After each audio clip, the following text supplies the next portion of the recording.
Olá, estamos de volta para mais uma aula do livro Desmascarando o Espírito de Jezabel. E hoje nós vamos estar falando sobre formas de atuação do espírito de Jezabel e a nossa não contribuição.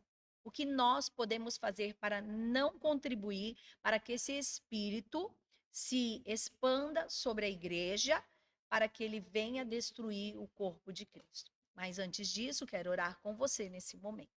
Pai, no nome de Jesus, estamos diante de Ti e da Tua presença e te pedimos que o Teu doce Espírito Santo nos ajude, Senhor, a conhecer mais um pouco da Tua palavra, do mundo espiritual, para que nós possamos combater, Senhor, para que o Teu nome seja glorificado pelas nossas vidas, nas obras que o Senhor nos confiou e venha glorificar o Teu nome para todo sempre sobre as nossas vidas. Em nome de Jesus nós oramos. Amém e amém. E lembrando que o intuito de estudarmos esse livro é para trazer para as nossas vidas. Eu que estou lendo esse livro, então esse livro, ele serve como uma experiência de vida para mim. Aquilo que eu não devo fazer, aquilo que eu não devo contribuir, poder enxergar os erros que há em mim, as coisas que eu preciso mudar, se tenho inveja, se tenho maldade dentro do meu coração, malícia, se eu sou uma pessoa que tem ira com muita facilidade, e se eu trago dentro de mim algumas coisas que eu aprendi lá no meu passado, na minha cultura, na minha família, e isso se desenvolve dentro do meu subconsciente, e sem eu prestar atenção, eu ajo dessa maneira e reajo a algumas situações trabalhando na casa do Senhor e no corpo de Cristo. E isso você pode ajudar a você mesmo e a detectar pessoas que têm esse tipo de problema na igreja, talvez um departamento que você trabalhe, talvez um ministro, um diácono, e você consegue ajudar o seu pastor para que a tua igreja produza pessoas que dão bons frutos e que seja uma árvore frondosa de frutos com qualidade. Amém? Então vamos lá. O que nós precisamos aprender? Característica do terreno inimigo. Indícios fortes para trabalhar-se com muita prudência e vigilância. Fatores que nos ajudarão a reconhecer eles são, primeiramente, a bajulação. A bajulação é o instrumento primário usado pelo espírito de Jezabel. Sabe aquela pessoa que fica te bajulando e é de um jeito, ai, eu sou fã seu, ai, olha, você é o máximo e fica massageando o seu ego? Cuidado. Nós não precisamos disso. Nós não precisamos desse tipo de reconhecimento ou pegar pessoas ao qual nós podemos manipular, certo? Então, cuidado com a bajulação, porque algumas aulas lá atrás eu já falei sobre ela, tá? Busca de obter a aprovação e o reconhecimento daqueles que estão em posição de autoridade. Muitas vezes nós queremos que as pessoas nos reconheçam, tô aqui, né? De alguma forma nós vamos dando um jeitinho na onde nós lideramos ou de algum grupo que nós participamos. Então, nós vamos buscando esse instrumento para esse reconhecimento. E isso quem faz é o espírito de Jezabel. Porque eu sempre digo, quem é não precisa falar que é, e quem faz não precisa falar que faz. Deus, através do seu espírito, dos dons que ele dá, o pastor e alguns da igreja vão levantando. Deus vai levantando pessoas. Aí Deus fala, ó, fulano, Beltrano. E quando o pastor vê, nossa, que talento estava ali escondido. Então você não precisa usar desse tipo de faceta ou um instrumento que é o espírito de Jezabel faz. Mais uma é jogar uns contra os outros, usando esse jogo como instrumento de divisão. Começa a contenda, a fofoca, sabe, a confusão. Ó, eu queria te falar uma coisa, mas vai ficar entre nós. Olha, dá uma olhada no jeito daquela pessoa. Começar a falar mal das pessoas. Deixa eu te falar uma coisa: quem fala mal dos outros fala mal de você. Então, não faça esse jogo sujo. Sabe, antigamente eu falava que na igreja tinha panelinha. Ah, tem a panela de fulano, panela de Beltrano. Hoje em dia eu já não falo mais isso. Pessoas que têm afinidades umas com as outras. Na aula passada eu disse que nós acabamos tendo amizade com pessoas que nós temos assimilaridade, né? Assimila algumas coisas que eu penso, que eu acho, que eu faço. Então a gente vai se assimilando com algumas pessoas e, poxa, e anda junto e trabalha junto. Tem a mesma só fé, o mesmo espírito. Quando eu vou falar, ela já sabe. Então eu não vejo hoje mais que a igreja tem panelinha. A gente sempre tem finalidade com algumas pessoas mais do que com outras. Então você precisa ter finalidade. Você precisa viver no corpo de Cristo. Porque, ó, nós temos a mão, certo? E a mão, ela é um grupo de 5 dedos que possui unha, pele, ela tem as suas junções que dobra, né? Os dedos se dobram, que junto pegam alguma coisa. Então, aqui é a mão. Já o antebraço já tem a sua função, né? O braço num todo é um corpo. Então, assim é o corpo de Cristo. Mas a mão, ela não consegue fazer a função do pé. Então, entenda uma coisa. Na igreja, nós temos finalidades que eu gosto do louvor, então eu vou me achegar às pessoas do louvor, eu gosto de música, eu vou me achegar aos músicos da igreja, eu gosto da parte da dança da igreja, vou me achegar. Então nós não precisamos entrar, se adentrar, fazendo nenhum tipo de confusão, colocando nenhumas pessoas contra as outras. Coisas que nós não precisamos fazer, que são fatores ao qual o espírito de Jezabel ele usa. Outra coisa é o engano. O engano é uma arma poderosa do espírito de Jezabel. É uma estratégia contra os membros do corpo de Cristo, que se move na esfera, na verdade, da liderança. É uma chantagem emocional. Eu vou ler aqui com vocês, porque eu achei muito assim necessário, no livro de Provérbios, capítulo 11, versículo 3, nos diz assim, ó: a integridade do justo os guia, mas a falsidade dos infiéis os destrói. Pessoas falsas, que usa de falsidade, de hipocrisia, de mentira. E outro, em Provérbios mesmo, outro capítulo, que é o capítulo 27, versículo 25, diz assim: embora a sua conversa seja mansa, não acredite nele, pois o seu coração está cheio de maldade. Olha só, que coisa mais chata, né? Que coisa mais assim destrutiva, que não compensa a gente viver desse jeito nem dessa maneira. Ó, Jeremias, capítulo 23, versículo 30, nos diz assim: portanto, declara o Senhor, estou contra os profetas que roubam um dos outros as minhas palavras. Sim, declara o Senhor, estou contra os profetas que com suas próprias línguas declaram oráculos. Sim, estou contra os que profetizam sonhos falsos, declara o Senhor. Eles relatam e com as suas mentiras irresponsáveis desviam o meu povo. Eu não os enviei nem os autorizei, e eles não trazem benefício algum a este povo, declara o Senhor.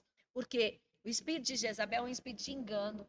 Ele quer se mostrar que ele é usado, aí fica fazendo falsas profecias, mentiras. E a gente não precisa disso, né? A palavra do Senhor diz, né? Entra no teu quarto, fala com o Senhor. A palavra de Deus é a maior profecia, promessas que Deus tem para a minha vida e para a sua vida. Então, o engano é uma arma poderosa do espírito de Jezabel. Muitas vezes eu estou conversando com algumas pessoas, irmã, irmão, e eu estou ali conversando, o Espírito de Deus fala assim, ó, está mentindo. Imagine só, você conversando com a pessoa e Deus fala para você, ela está mentindo. Então, lembra que eu falei na aula passada, a pessoa precisa ser muito de Deus, ter dom do Espírito de Deus para discernir os espíritos. E ela vem com aquela fala mansa, com aquele jeito. Aí você só fala sim, sim, você não precisa tratar mal essas pessoas. Não precisa, sabe por quê? Porque Jesus foi o nosso maior exemplo. Jesus sabia que Judas ia traí-lo, em nenhum momento você vê Jesus maltratando a Judas. Ele chamou 12 discípulos, tão diferentes um dos outros. Tá vendo a minha mão? 5 dedos. Um dedo diferente do outro. Um dia Deus falou assim para mim: ó, olha para sua mão. Eu olhei. Tá vendo os seus dedos? Sim. São todos diferentes, né? Você precisa de todos. Eu falei: sim, Senhor. E o Senhor, então eu tenho filhos diferentes, mas eu amo a todos. É só as pessoas que não querem. Deus amava a Caim e amava Abel. Mas são os frutos, frutos de dentro, coisa que nós não podemos mudar. A própria pessoa pode.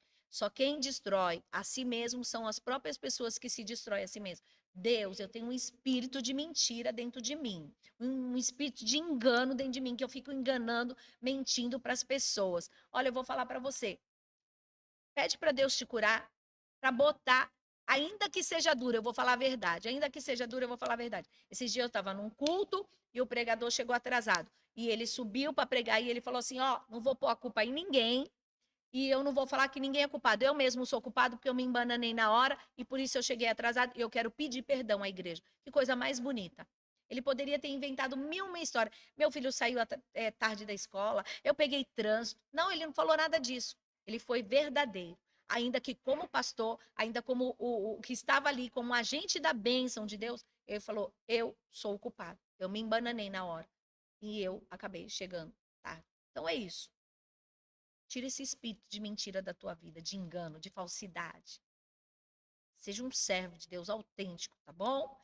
Busca a simpatia de muitas pessoas ao mesmo tempo para ter a admiração das pessoas por elas, né? E sempre chamando a atenção para si. Sabe aquela pessoa que é o centro da atenção? Só falta colocar uma melancia, né? Você vai falar assim, eu fiz um bolo de chocolate. Não, mas o bolo de chocolate que eu faço... eu tenho uma amiga que faz um bolo de coco. Não, mas o bolo de coco do meu vizinho, então tudo dela é melhor. Ela quer chamar atenção de qualquer jeito. Então a gente precisa prestar atenção em tudo isso, porque aqueles que têm o Espírito de Deus, eles são simples e humildes, não precisa de nada disso, porque o nosso reconhecimento precisa vir do Senhor. Porque Abel foi ofertar e Caim também foi ofertar.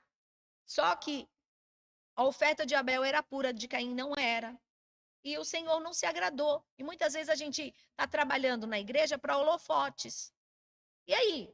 Eu estou tocando para Deus ou estou tocando para que aquilo que eu estou tocando, que eu estou cantando, toque as pessoas? Que a minha vida é uma vida santa e através de mim o Senhor está falando. Então nós não precisamos dessa arma do espírito de Jezabel. Fora disso, tá? Não precisamos disso. Vamos lá. Conquista feita no corpo de Cristo com afeições e amizade. Popularidade e reconhecimento é uma arma de grande influência progressiva para um grande ataque no corpo de Cristo. Aí a gente vai lá para aquele capítulo de Atos 16, daquela jovem que quando Paulo passava, ela falava assim, lá vai o servo do Deus Altíssimo, lá vai o servo do Deus Altíssimo, né? Aí Paulo se injuriou com aquilo, foi lá e expulsou aquele espírito daquela mulher. Então, nós não precisamos dessa afeição, porque Paulo podia encher o peito, né? Olha, estou tendo reconhecimento, olha, né? A pessoa está tendo afeição por mim. Você não precisa disso, você não precisa provar nada para ninguém. Foge dessas coisas. Foge dessa, porque Cristo o tempo todo, ele sempre se anulou, ele foi servo. Entenda isso. Aquele que não serve para servir, não serve para nada. Jesus foi o nosso maior exemplo, ele se humilhou. Ele teve seu trono de glória, ele se humilhou. Nós não precisamos deixar que as pessoas nos humilhem. Eu preciso viver sendo humilhada. Não é nada disso que a pastora está falando. Eu estou falando que o que eu fiz para Cristo. O que a mão direita faz, a esquerda não precisa saber. Certo? Esse espírito de Jezabel, ele tem a tática de desmantelar o grupo de oração da igreja, controlar o conteúdo e a direção da oração. Ele sai profetizando pela igreja. Quem é, não fala que é, e quem faz, não fala que faz, não precisa fazer propaganda de você. Né? Deus o evidencia tudo isso. Vamos ler lá em 2 Timóteo, ó. 2 a Timóteo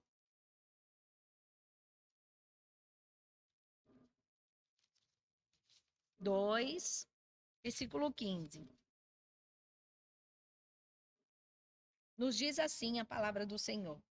Procure apresentar-se a Deus como obreiro aprovado e não tendo que se envergonhar, e que maneja corretamente a palavra da verdade. Olha só, nós precisamos apresentar, né, diante do Senhor e desmantelar essa prática, né? Essa prática da pessoa que quer o centro, fazer a oração, estar na frente, fazer tudo isso, mas ela só faz tudo isso para depois lá na frente ela fazer aquela confusão. E o grupo de oração da igreja, o grupo dos jovens que ora, que tem os jovens que oram, as famílias que oram, é o grupo que sustenta a igreja. Então não permitam o inimigo entrar.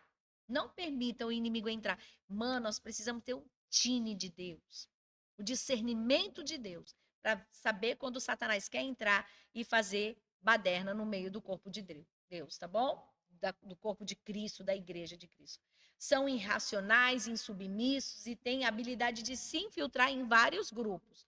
Não fica só em um, não, fica em vários grupos. Semeia a discórdia, com conversa aqui, conversa ali. Você está sabendo disso? A pessoa começa assim: você ouviu isso? Nossa, o que será que está acontecendo? Vai tecendo discurso maldosos sobre a igreja, sobre o pastor, a liderança, as finanças, sobre os ministros da igreja, sobre alguma família, sabe? Então nós não podemos permitir, porque essas pessoas elas gostam de implantar isso no coração das outras pessoas para que haja dúvida no coração dessas outras pessoas. Então não permita isso acontecer na sua vida. Não deixe que isso entre dentro do seu coração e nem dessa vida, sabe? E tem muitas que dizem assim, ó, estou só comentando para a gente orar, tá? Mas quem ora, não fica falando por aí, não é verdade, irmãs? E quando alguém vem falar alguma coisa, nem deixa, sabe? Já vai falando assim, ó, nós vamos orar.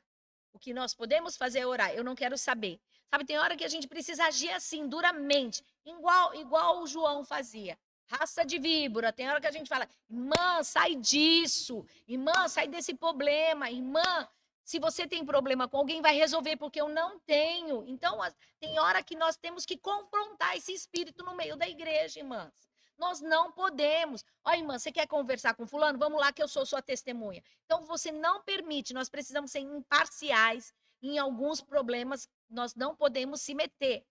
Levar até o pastor para que o pastor venha resolver. Esse espírito de Jezabel, ele se move desse jeito, dessa maneira. Então, não permita que isso aconteça na sua vida e nem se envolva, tá bem? Ele tem iniciativas premeditadas para alguns tipos de evento. Faz rebelião, compartilhando opiniões com outras pessoas, sempre usa palavras, Deus me revelou. É sempre assim, Deus me revelou. Espalha dúvidas sobre os pastores, líderes da igreja, sobre as irmãs da oração, faz obsessão, né? A submissão. O que é submissão? É estar debaixo de uma missão. Então, a pessoa não quer estar debaixo de uma missão, de uma autoridade, certo? Ela fermenta, ela leveda o corpo de Cristo, é falador. A marca fundamental do Espírito Santo em nós sempre será a pureza, a verdade e o amor sincero. E tudo isso que a pastora acabou de falar se encontra lá no livro de 2 Pedro 2, capítulo 2, versículo 3, Jeremias 23, 32, 1 Coríntios 14, 29 e Ezequiel 44, 23. Então, você não se preocupa, porque se você quiser, depois vou estar enviando para você essa apostila desse estudo que nós estamos fazendo para nós mesmos, tá certo? Vamos lá. Homens e mulheres com o chamado profético gostam de prestar contas e demonstram submissão mútua, crescendo em piedade e admitem os seus erros. E entende que os dons proféticos vão se ajustando com o tempo e vai se aperfeiçoando. Quando você se achega a Deus, Deus começa a se achegar a você. Quando você lê a palavra, quando você ora, Deus começa a te revelar as coisas. Só que o nosso primeiro contato com Deus é achar assim, meu Deus, acho que isso é coisa do meu coração. Às vezes Deus dá um sonho, Deus fala em voz audível, Deus fala na voz mansa do coração. Só que a gente ainda não tem aquela maturidade espiritual. E quem começa a ser usado por Deus, geralmente ele presta conta para o pastor. Pastor, olha, Deus falou comigo do Jonathan assim, assim, assim. O que o senhor acha? O senhor acha que é Deus mesmo? Devo falar com ele ou não? O pastor orienta, olha, se você não tem certeza, ore um pouco mais. Se você tem certeza, procure as palavras certas, porque quem sabe o Jonathan está orando a Deus para que Deus fale com ele. Então, nós vamos criando maturidade. Tem coisas que Deus fala para a gente falar, tem coisas que é para ficar quieto. E tem coisas que são coisas do nosso coração, da nossa mente, porque Satanás ele vem com seta. Então a gente precisa discernir tudo isso. Porque tem coisas que não é de Deus. A gente acabou de ler e tem pessoas que falando que Deus disse e Deus não disse. A maior profecia, entenda bem, é a palavra de Deus. Você quer que Deus fale contigo? Vá para o seu quarto, em secreto, ore a Deus. Se Deus não falar contigo em voz audível ou na voz do seu coração e nem pelo sonho, ele vai falar com você pela palavra. Porque a Bíblia É a boca de Deus falando conosco. E ela sempre tem uma palavra certa, no tempo certo, da qual nós necessitamos e ela fala da forma que nós falamos com Deus. Depois você vai procurar, você não encontra mais, nem daquele jeitinho, nem daquela maneira. Porque foi naquele dia, naquela hora, o Espírito de Deus trouxe discernimento para a sua vida, certo? Então é isso aí. O perigo de pessoas ficarem buscando profecias. Tem pessoas que vivem de profecia.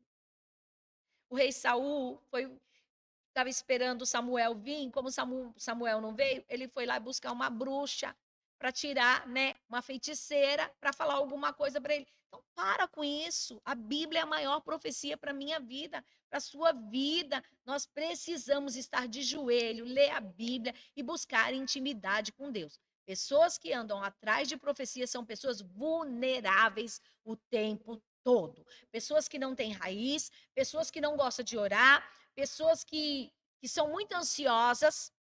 Então, já vai trabalhando tudo isso na sua vida. Tem hora que a gente precisa puxar o freio de mão. Tem guerras que nós vencemos orando. Tem guerras que nós vencemos louvando. E tem guerra que nós vencemos no silêncio, porque Deus se cala, mas Ele está trabalhando. Porque Deus nunca deixou de trabalhar. Mateus 6,6. Fica aí para a sua meditação. Se Deus está te mostrando algo, falando algo contigo, use de prudência. Faça prova com o Senhor. Procure pessoas idôneas na igreja, usada por Deus, para te orientar, para você amadurecer o seu ministério. A igreja é um corpo e os dons são repartidos entre os irmãos maduros. Então, os maduros vão ajudando os novos convertidos, aqueles que estão sendo batizados com o Espírito Santo, aqueles que Deus está usando, trazendo dom de discernimento, dom de cura. Então, nós vamos ajudando uns aos outros para que o corpo de Cristo cresça sadio. Deus só usa a pastora da igreja? Não. Eu quero é que Deus use todos, que Deus fale com todos, porque quando Deus assim faz, nós se tornamos uma potência, um exército de Deus, com armas para guerrear no reino de Deus. Entenda isso. Está entendendo o que eu estou dizendo? Todo soldado que é alistado no exército, cada um tem a sua função.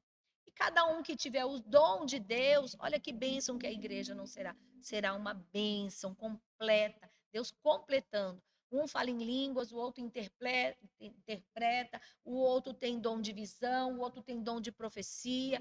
E o corpo cresce, abastecido como um exército nas mãos do Senhor. E para isso nós podemos ler lá em 1 Coríntios 12, versículo 4, 6. 1 Coríntios 14, 12, 1 Coríntios 12, 7, 11 e 27 ao 31, Efésios 4, versículo 11 ao 13, Romanos 12, versículo 6 ao 8, 1 Coríntios capítulo 14, 27 ao 32, do 39 ao 40, e 1 Tessalonicense capítulo 5, 19 e 21.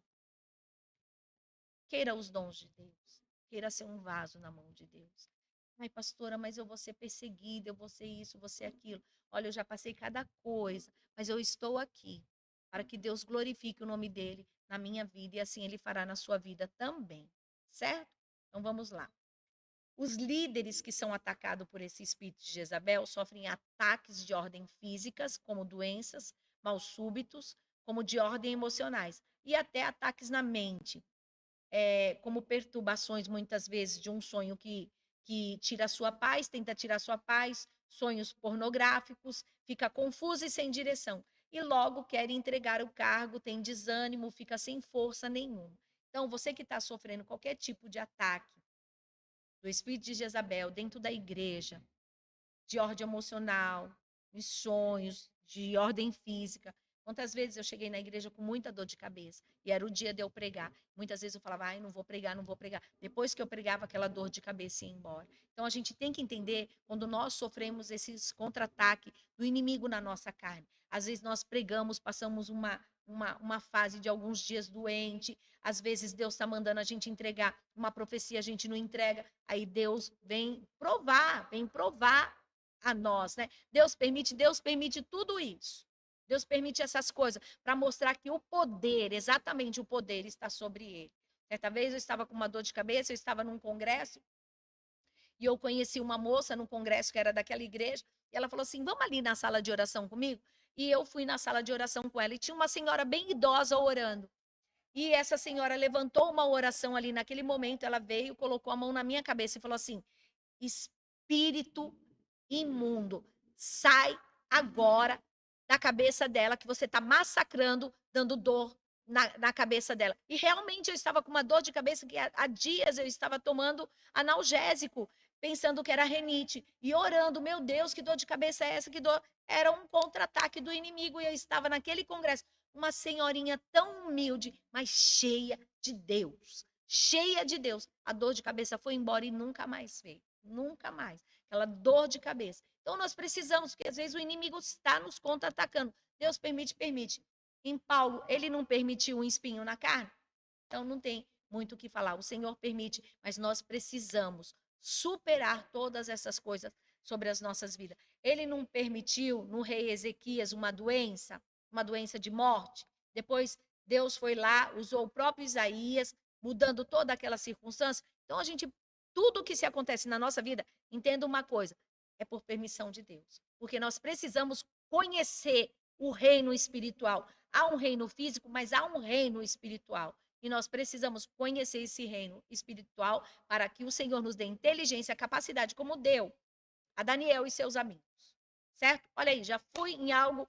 Daniel e seus amigos enfrentavam um reino espiritual muito grande. Tanto que a Bíblia fala de tantas coisas que eles enfrentaram, de ser jogado numa fornalha de fogo ardente e Daniel na cova dos leões. Então, Deus permite, mas ele sempre está conosco para nos dar vitória. Amém? Vamos lá. Falsa humildade e timidez, aparência religiosa, espírito de engodo. O que é isso? A pessoa age de má fé, uma pessoa com espírito enganador.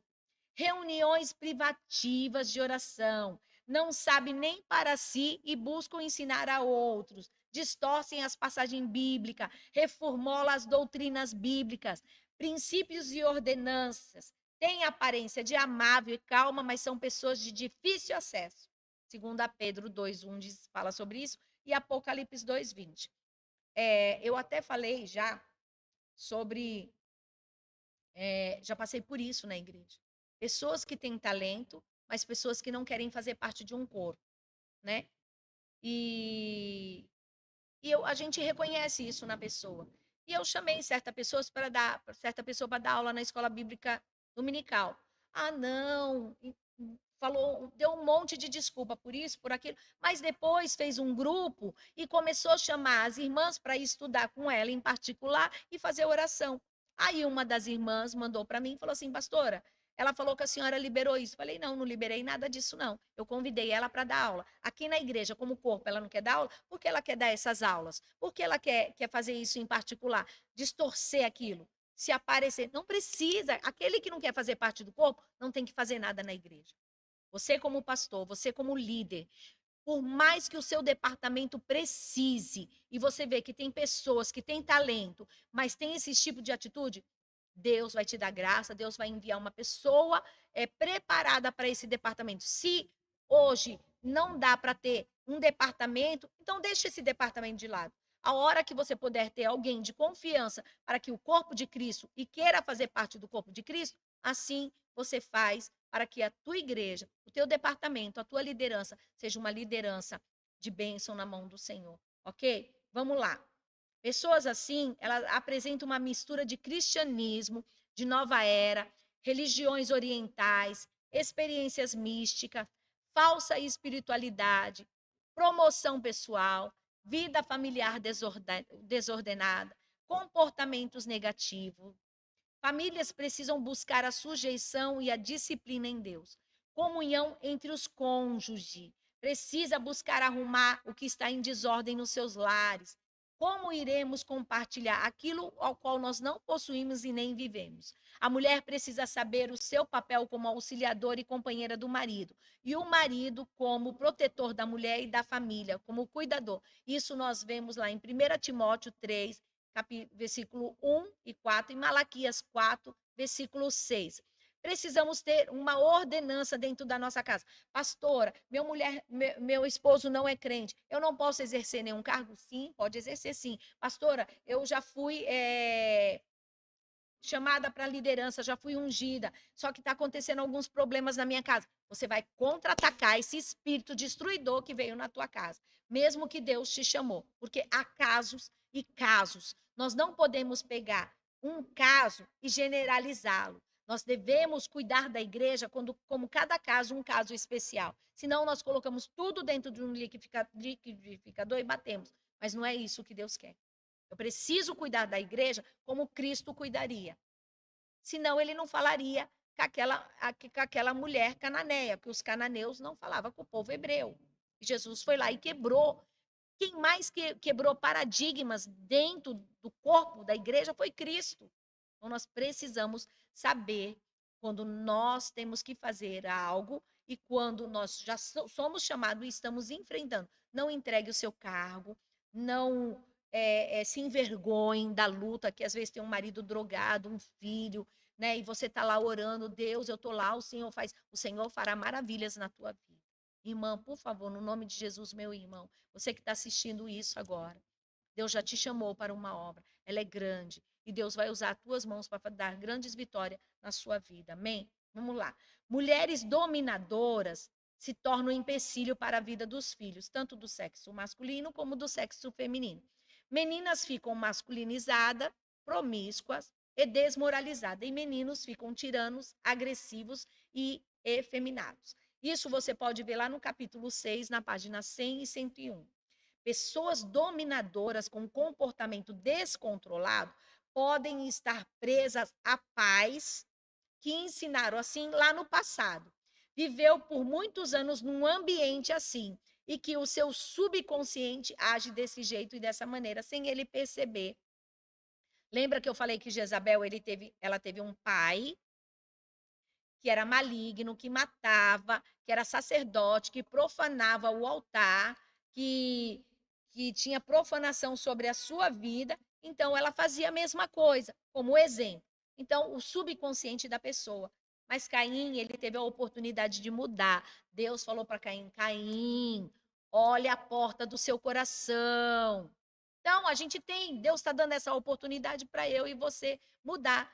Se eu fui criada por uma pessoa dominadora, minha mãe foi uma mulher que cuidou de 8 filhos. Praticamente, meu pai ele era alcoólatra. Então, assim, praticamente, a imagem de pai, de homem, eu não tive.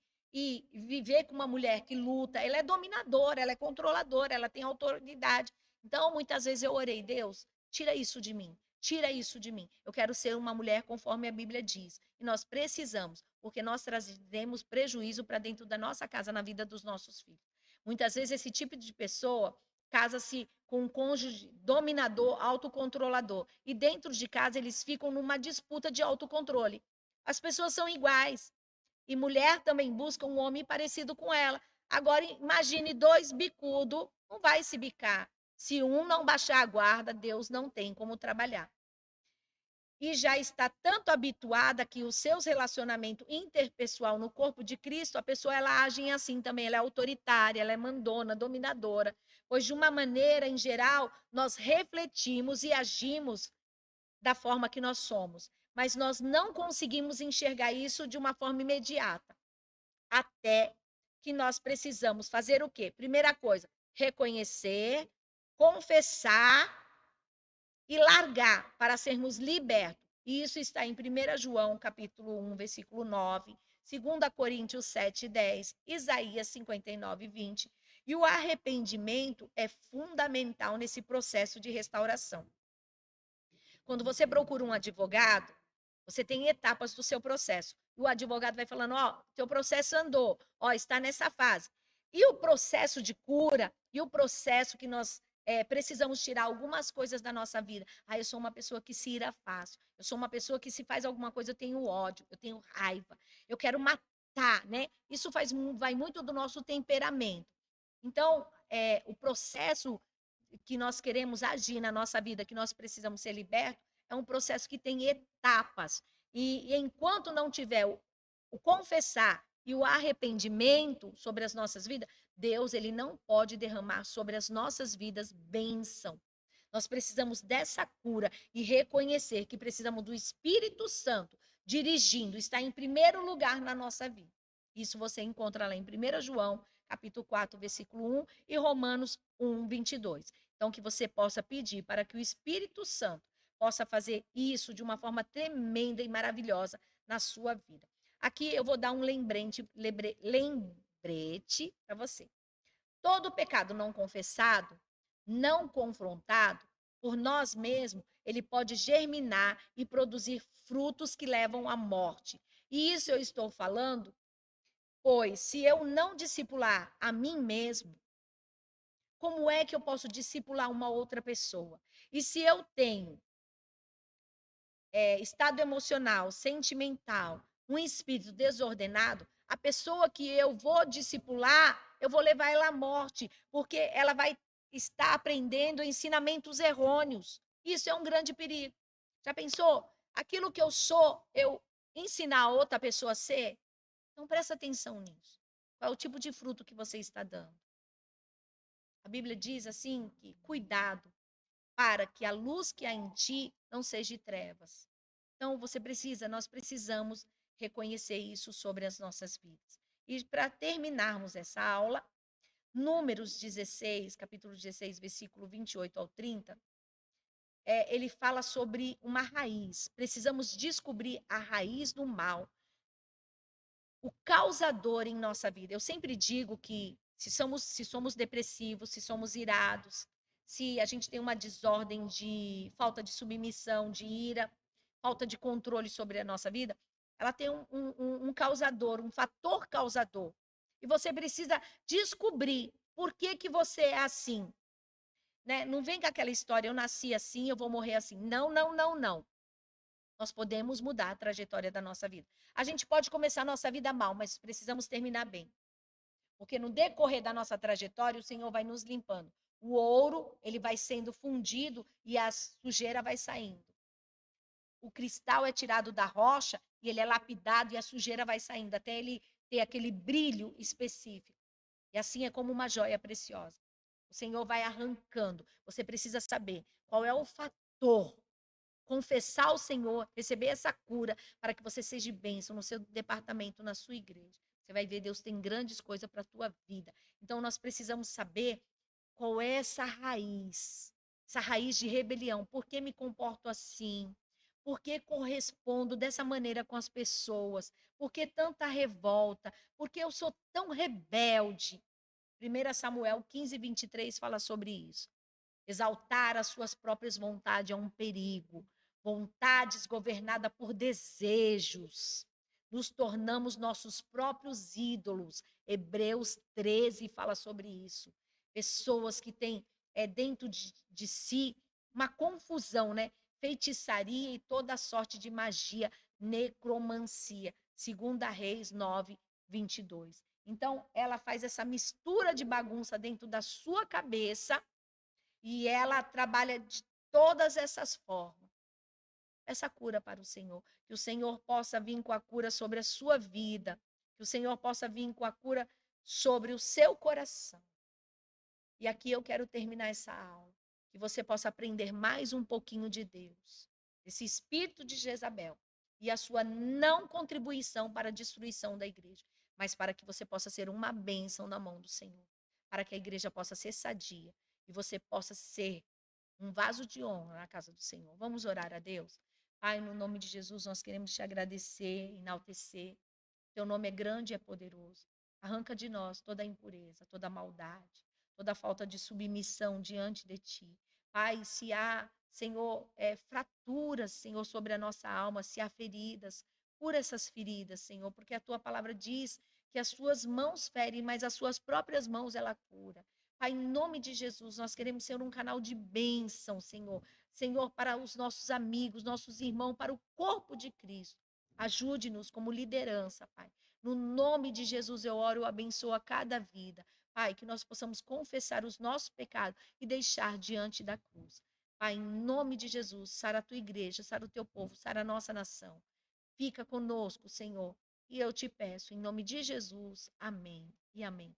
Deus te abençoe. Deus te guarde, guarde a tua casa, o seu pensamento, a sua vida. No nome de Jesus. Fiquem na paz do Senhor Jesus e até a próxima aula.